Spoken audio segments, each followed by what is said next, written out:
মই পুনৰ মোৰ চেনেল টেক মেথছ এৰেনালৈ তোমালোকক স্বাগতম জনাইছো। আজি আমি নৱমমান শ্ৰেণীৰ তৃতীয় যিটো অধ্যায় স্থানাংক জ্যামিতি তাৰ ওপৰত আমি এটা আলোকপাত কৰিব লৈছো। আমি জানো যে এটা বিন্দুৰ অৱস্থান আমি এখন সমতলত দুডাল পৰস্পৰ লম্বৰ সাপেক্ষে দেখুৱাও, তাৰ অৱস্থান দেখুৱাও, তেতিয়াই আমাৰ স্থানাংকৰ জ্যামিতিৰ কথা আহে। ফ্ৰান্সৰ গণিতজ্ঞ ৰেনে ডেস্কাৰ্টে প্ৰথমেই বীজগণিতক জ্যামিতিত ব্যৱহাৰ কৰি দেখুৱাইছিল। তেখেতে এই বিন্দুবিলাকক, যিকোনো এটা বিন্দু দুডাল পৰস্পৰ লম্বৰ সাপেক্ষে অৱস্থান দেখুৱাইছিল এযোৰ ক্ৰমিক জোৰ সহায়ত, আৰু এই ক্ৰমিক জোৰত তেখেতে বাস্তৱ সংখ্যা ব্যৱহাৰ কৰিছিল। আমি গণিতৰ এই যিটো শাখা আমি তাকেই আমি স্থানাংক জ্যামিতি বুলি কওঁ। অৰ্থাৎ যিকোনো এখন সমতলৰ আমি এটা বিন্দুৰ অৱস্থান দেখুৱাবলৈ হলে আমি স্থানাংক জ্যামিতি ব্যৱহাৰ কৰোঁ। এতিয়া তোমালোকে বৰ্ডত দেখিছা, মোৰ পাছফালে বৰ্ডত দেখিছা, এতিয়া মই প্ৰথমে এই লম্বভাৱে থকা এই অক্ষ দুডাল কৈছো, এইডাল অনুভূমিক অক্ষ। সাধাৰণতে আমি এইডালক এক্স ডেছ অ এক্স নাম দিওঁ বা এক্স অক্ষ বুলি কওঁ, আৰু উলম্বভাৱে থকা ডালক ৱাই অ ৱাই ডেছ বা ৱাই অক্ষ বুলি কওঁ। আৰু এনেকে কৰাৰ ফলত এখন সমতলক আমি চাৰিটা অঞ্চলত ভাগ কৰা হ'ল। তাৰে এটা অঞ্চল আমি দেখিলো এক্স অ ৱাই, এই অঞ্চলটো যাক আমি প্ৰথম চুক বুলি কওঁ। দ্বিতীয় অঞ্চল এক্স ডেছ অ ৱাই, যাক আমি দ্বিতীয় চুক বুলি কওঁ। আৰু তৃতীয় অঞ্চল এক্স ডেছ অ ৱাই ডেছ, অৰ্থাৎ এই অঞ্চলটো যাক আমি তৃতীয় চুক বুলি কওঁ।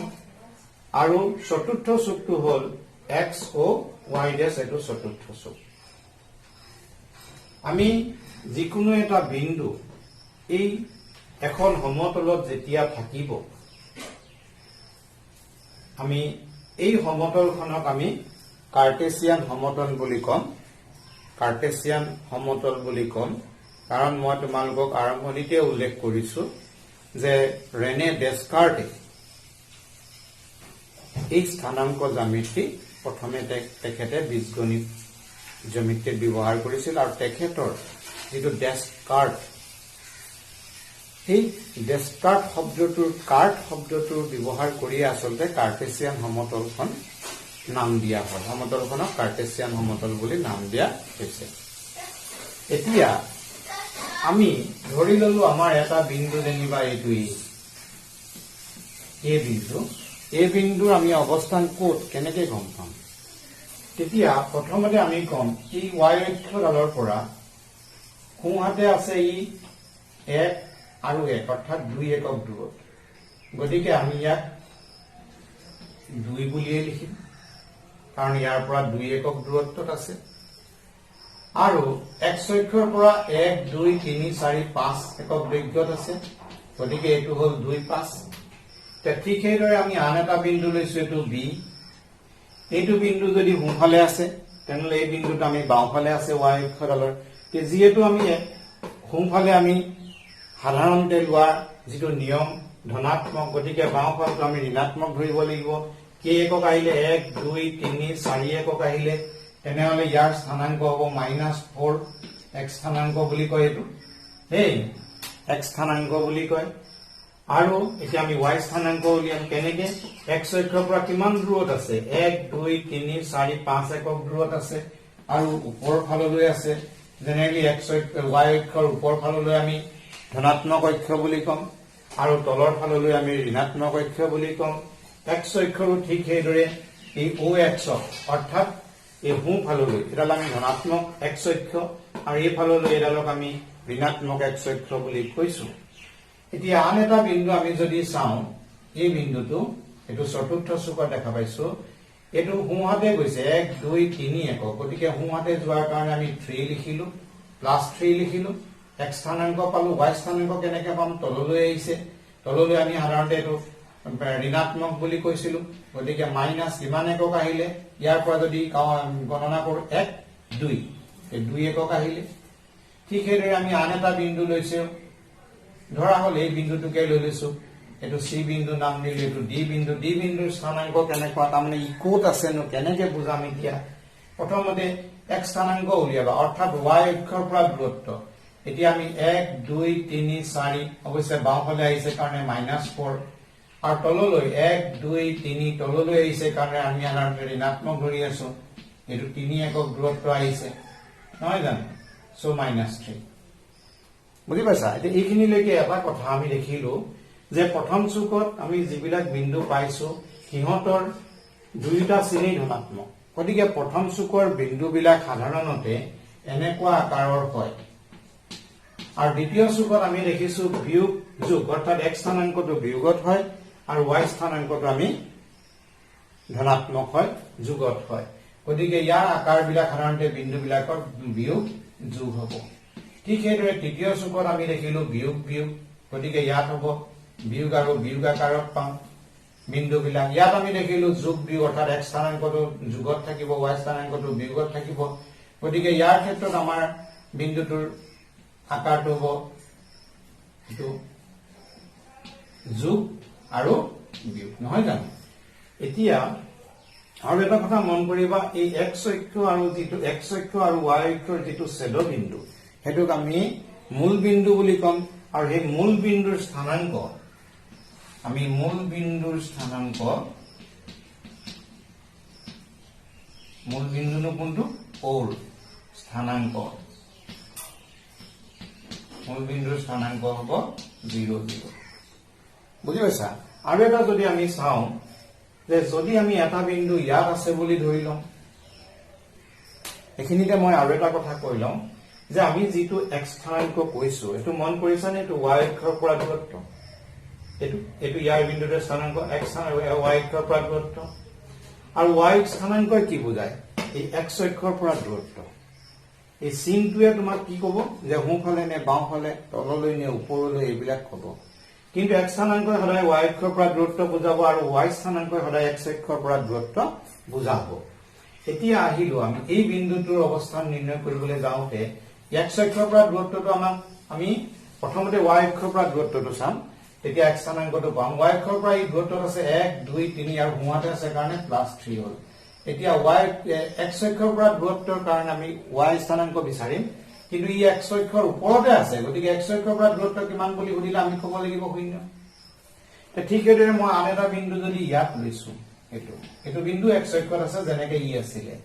ইয়াত আমি y অক্ষৰ পৰা দূৰত্ব বাওঁফালে দেখিলো 1 2 3 4 একক গতিকে ইয়াৰ স্থানাংক -4 পালো পুনৰ x অক্ষৰ পৰা দূৰত্ব বিচাৰিব লাগে x অক্ষৰ ওপৰতে যেহেতু বিন্দুটো আছে তেনেহলে y স্থানাংক 0 হ'ব হয়নে নহয় তে ঠিক সেইদৰে আমি আন এটা বিন্দু যদি চাওঁ এই বিন্দুটো চাম আমি এই বিন্দুটো d নাম দিলো এটো যদি e নাম দিও এটো যদি f নাম দিও এটা f বিন্দুটো ক'ত আছে y অক্ষৰ ওপৰত আছে তে প্ৰথমতে x স্থানাংক ক'ব লাগিব x স্থানাংক y অক্ষৰ পৰা দূৰত্ব বুজায় তে y অক্ষৰ ওপৰতেই থাকিলে নহয় তো দূৰত্ব নাই 0 এটো দূৰত্ব 0 পাব আৰু x অক্ষৰ পৰা দূৰত্বটো 1 2 3 4 5 ওপৰলে 5 ধনাত্মক অক্ষত গৈছে 5 যোগ 5 তাৰ পিছত আহিলো আন এটা বিন্দু আমি চাই লওঁ ইয়াতে চালো এটো f এটো সাপোজ g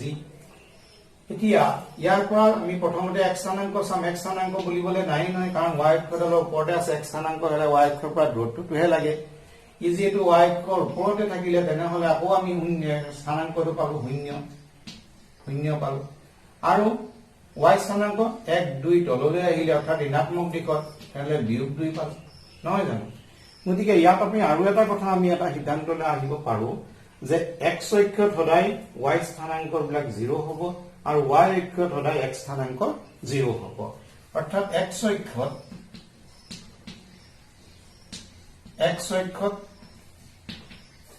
y স্থানাংক আমি সদায় 0 পাম হয় জানো আৰু y অক্ষত x স্থানাংক আমি 0 পাম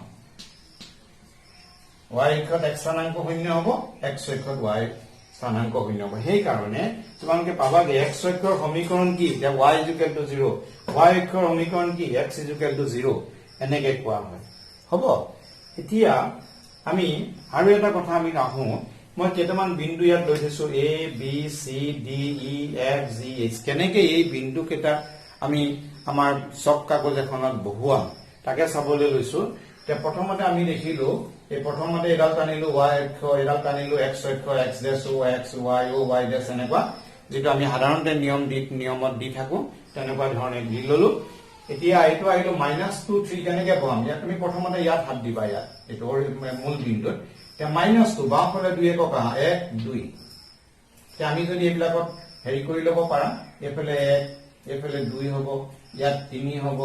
ইয়াত 4 হ'ব তেনেকে এইটো 5 বাওঁফালে বিয়োগ জানাই গতিকে বিয়োগ 1 এডোখৰ বিয়োগ 2 হ'ব এইটো বিয়োগ 3 হ'ব বিয়োগ 4 ওপৰলে যুগত হ'ব 1 2 3 4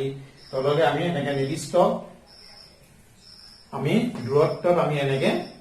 বিন্দু বিলাকৰ আমি এই বিন্দু বিলাকৰ অৱস্থানটো দেখুৱাই লব পাৰো প্ৰথমতে এটা তললৈ বিয়োগ ধৰো আমি সাধাৰণতে বিয়োগ 2 বিয়োগ 3 বিয়োগ 4 বিয়োগ 5 etc আমি তললৈ আহিলো এতিয়া আমাৰ এই বিন্দুটো বিয়োগ 2 3 এফালে আহিলো বিয়োগ 2 আৰু 3 এককলে ওপৰলৈ 3 একক যাব লাগিব যোগ আছে কাৰণে 1 2 3 অৰ্থাৎ এই বিন্দুৰ অৱস্থান আমাৰ এই চক কাগজখনত এটো হ'ব তাৰ পিছত আহিলো বি বিন্দুৰ অৱস্থান লাগে এফালে 3 1 1 2 3 আৰু ওপৰলৈ 1 যাব লাগিব এইটো 1 অৰ্থাৎ এইটোৱে বি বিন্দু হ'ল সি বিন্দু লাগে 0 4 আমি আগতে কৈছো x স্থানাংক 0 গতিকে এই বিন্দুটো নিশ্চয় y অক্ষত হ'ব সো 0 ইয়াতে থাকিলো 4 1 2 3 4 এই বিন্দুটোৱে হবে কি বিন্দু এটো সি বিন্দু ডি বিন্দু y স্থানাংক 0 তেনেহলে x অক্ষত থাকিব দেই তাহলে 1 2 এটো হ'ল ডি বিন্দু এটো হ'ল ডি বিন্দু তাৰ পিছত আহিলো ই বিন্দু -3 -6 এটো তৃতীয় চুকৰ বিন্দু বিয়োগ আছে তৃতীয় চুকত থাকে বিয়োগ বিলাক তৃতীয় চুকত তে বিয়োগ 3 বাওঁফালে 3 একক আহিলো বিয়োগ 6 তললে 6 একক যাব লাগিব 1 2 3 4 5 আছে তোমালোকে আৰু এটা একক তললে বহাই ললা গ্ৰাফ পেপাৰ থাকিব মই আঁকিলোৱা নাই ৰইলা এতিয়া হলে তোমাৰ এটো কিমান পালোগে ই বিন্দু পালো ইয়াৰ পিছত এক বিন্দু বহালা 3 4 3 বিয়োগ 4 1 2 3 গলো বিয়োগ 4 কাৰণে তললে 1 2 3 4 ইয়ালৈকে আহিলো মন কৰিলা ইয়াৰ পৰা গৈছো ইয়ালৈ নামিছো তেতিয়া হলে কিমান পালোগে এক বিন্দু পালো তাৰ পিছত আহিলো জি বিন্দু x স্থানাংক 0 আছে নিশ্চয় y অক্ষত হ'ব তাহলে 0 -2 হলে 0 ইয়াতে ধৰি আছো আৰু মাইনাস হলে এটো -2 ইয়ালে আহিলে এটো হ'ল তোমাৰ জি বিন্দু h বিন্দু -2 0 h বিন্দু -2 এফালে আহিলে 1 2 এটো -2 0 প্ৰথমতে ন এটো ইয়াৰ পৰা 1 2 -2 আৰু 0 হলে ইয়াতে থাকিলে এটো এই বিন্দু দেখিলা আমি এনেকে বিন্দু কিছুমান দিয়া থাকিলো আমি তাক বহাই পেলাই আমি চক কাগজত দেখুৱাই দিব পাৰিম তাৰমানে অৰ্থাৎ আমি যিকোনো এখন সমতলৰ প্ৰতিটো বিন্দুকে আমি এটা স্থানাংক এটা এজোৰ ক্ৰমিক জোৰে আমি ক্ৰমিক জোৰে প্ৰকাশ কৰিব পাৰো বা ঠিক সেইদৰে বিন্দু এটা দেখুৱাই দিলে তুমি তাক ক্ৰমিক জোৰ ব্যৱহাৰ কৰি তাৰ অৱস্থানটো নিৰ্ণয় কৰি দিব পাৰিবা গতিকে আমি আজি যিখিনি পালো একি মই তোমালোকক এই তৃতীয় অধ্যায়টোৰ এটা সাৰাংশ এটা দিলো গতিকে তোমালোকে এইখিনি ভালকে অধ্যয়ন কৰিবা আৰু তাৰ উপৰিও আমি দেখিছো যে আমি কেইটামান কথা আমি ইয়াত মন কৰিলো যে আমি বিন্দু এটাৰ অৱস্থান দেখাবলৈ আমি আমাৰ যেটো সাধাৰণ নিয়ম যে অনুভূমিক অক্ষডালক আমি x অক্ষ উলম্বডালক y অক্ষ বুলি কওঁ আৰু তেনে কৰাৰ ফলত আমি চাৰিটা চুক পাওঁ আৰু সেই চুকৰ বিন্দুবিলাকৰ আকাৰবিলাকো মই কৈছো তোমাক এই প্ৰথম চুকত বিন্দুবিলাক আমি সদায় এই এনেকুৱা আকাৰত পাওঁ নহয় জানো আৰু দ্বিতীয় চুকত কেনেকুৱা পাওঁ এটো মাইনাস প্লাস এনেকুৱা আকাৰৰ বিলাক পাওঁ উদাহৰণস্বৰূপে ধৰা -3 + 7 বা -7 7 এনেকুৱা বিন্দুবিলাক তৃতীয় চুকত সদায় বিয়োগ হয় অৰ্থাৎ দুইটা স্থানাংকই x স্থানাংক y স্থানাংক সদায় নেগেটিভে হয় তাৰ পিছত আকৌ আহিলো তেনেকে চতুৰ্থ চুকত বিন্দুবিলাক এই যোগ বিয়োগ এনেকুৱা আকাৰৰ হয় যেনে ধৰা 3 বিয়োগ 3 6 বিয়োগ দুভাগৰে এই তেনেকুৱা বিন্দুবিলাক সদায় আমাৰ চতুৰ্থ চুকত পৰিব তাৰ উপৰি আমাৰ যেটো ছেদ বিন্দু অক্ষ দুডালৰ মূল বিন্দু কয় তাৰ স্থানাংক আমি 0 0 বুলি কওঁ আৰু ইফালে x স্থানাংকত সদায় এটো দেখিলা x অক্ষডালত সদায় y স্থানাংকবিলাক 0 হয় গতিকে y স্থানাংক 0 দেখিলে তুমি লগে লগে কৈ দিব পাৰিবা যে এই বিন্দুটো ক'ত থাকিব বলে y স্থানাংক 0 নি তেনে x অক্ষত থাকিব বলে নহয় x স্থানাংক 0 নি তেনে y অক্ষত থাকিব গতিকে বিন্দুবিলাকক আমি চাই ধৰা 7 8 যেনিবা 7 8 দুইটা ধনাত্মক তেনে নিশ্চয় প্ৰথম চুকত থাকিব বলে নহয় বিয়োগ 7 যোগ 8 যে বিয়োগ 7 এফালে আহিব যোগ 8 ইয়ালে আহিব অৰ্থাৎ দ্বিতীয় চুকত থাকিব গতিকে বিন্দু এটা আমাক কৈ দিলেও আমি তাৰ অৱস্থানটো আমি গ্ৰাফ পেপাৰ এখন নোহোৱাকৈ আমি ক'ব পাৰিম হয়নে নহয় তে এইখিনি কথাকে তোমালোকক আজি মই জনালো তোমালোকে এইখিনি ভালকে চাবা বুজিবলৈ চেষ্টা কৰিবা আৰু তাৰ উপৰি কিতাপত অনুশীলনী আছে যে মই যদি পৰৱৰ্তী পৰ্যায়ত পাওঁ তোমালোকক সেই অনুশীলনী দেখাবলৈ চেষ্টা কৰিম হ'ব এতিয়া তোমালোকে ভালকে এইখিনি কথা মন কৰিবা বুলি মই আশা কৰিছো আৰু মোৰ চেনেলটো সাবস্ক্ৰাইব কৰিবা বুলি ভাবিছো